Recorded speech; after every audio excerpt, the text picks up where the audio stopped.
har du det lite varmt? Hej lilla geten. Oj. Oj. Så de är ganska fula djuren. Ja, jag vet. Och massa mer get. Massa mer get. Och kolla här, vad är det på den här sidan? Fåglar. Fresh eggs. Hej små getter. Har ni en rutschkana? Va? Har ni en rutschkana? Oj, vänta lite, jag har en gris. Nej men kära värld.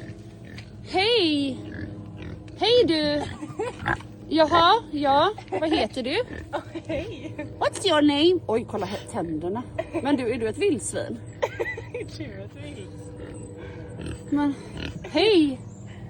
Hej, hej! Jag luktar på telefonen. Kan vi ta med den här? Nej, vi ska inte ha med grisen. Nej men gud, här kommer en annan snurkel. Nej men kära värld, kolla på den här sötnosen. Hej du! Men jag tror det stod typ så här petting, alltså typ att man kan gå in och klappa. Jag vet inte om jag vill klappa det. Vad har du i munnen? Eller är det dina tänder som växer ut? Åh fy fan, vad gör han? Snart så kommer det. Man får inte snyta sig på Julia. Ah. Oj. Ah. Fräscht.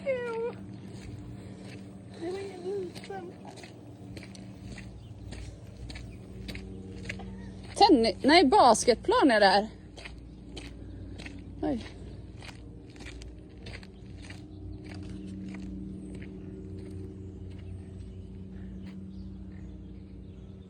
Här har de det mysigt. Här har ni det mysigt.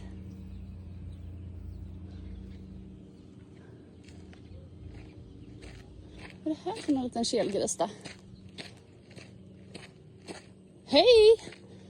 Du har långa öron. Nej men vännerna. Herregud. Jag smäller av. Ja. Jag smäller av vad söta ni är. Hej! Hej, du är jätteliten. Du är jätteliten. Hej. Du behöver inte vara med ute. Oj.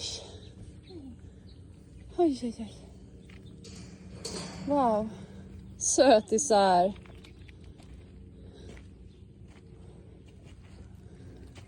Hej, du har långa öron. Du har långa öron. Hej du.